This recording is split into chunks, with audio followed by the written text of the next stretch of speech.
మీలో ఎంతమందికి French fries అంటే ఇష్టం? బయట చేసే ఫ్రెంచ్ ఫ్రైస్ కాకుండా హోమ్ మేడ్ ఫ్రెంచ్ ఫ్రైస్ ఎలా చేసుకోవాలో చూసేద్దాం రండి. ముందుగా 4 పొటాటోస్ని తీసుకోండి. వాటిని పీల్ చేసుకొని ఫ్రెంచ్ ఫ్రైస్ లాగా షేప్లో కట్ చేసుకొని క్లీన్ చేసుకోండి వాటర్లో వేసి. తర్వాత వాటర్ని పొయ్యి మీద పెట్టుకోండి. అందులో 2 టేబుల్ స్పూన్లు ఉప్పు వేసుకోండి. కట్ చేసి పెట్టుకున్న బంగాళదుంపలు ముక్కలను కూడా వేసుకోండి.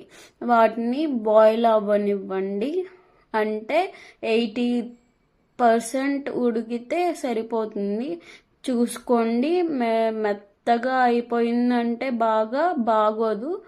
కాబట్టి కొంచెం క్రంచీగా ఉన్నప్పుడు తీసేయండి. చూపిస్తున్నాను కదా, అలా ఉన్నప్పుడు తీసేసేయండి.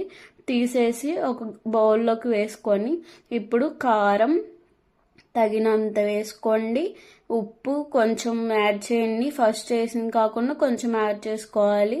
తర్వాత ఇప్పుడు తెల్లగా చూపించింది కార్న్ ఫ్లోర్, అది కూడా వేసుకొని కలుపుకోండి. ఇప్పుడు ప్యాన్ పెట్టుకోండి, ఆయిల్ వేసుకోండి. ఆయిల్ హీట్ అయిన తర్వాత ఫ్రెంచ్ ఫ్రైస్ కలిపి పెట్టుకున్నాం కదా, అవి కూడా వేసుకొని డీప్ ఫ్రై చేసుకోండి. డీప్ ఫ్రై చేసుకున్న తర్వాత చూపించిన కలర్లో వస్తే తీసి తినేసేయండి. మీకు ఫ్రెంచ్ ఫ్రైస్ అంటే ఇష్టమా? ఇష్టమైతే కామెంట్ చేసేయండి. Stay tune. Do like, share, subscribe for more videos.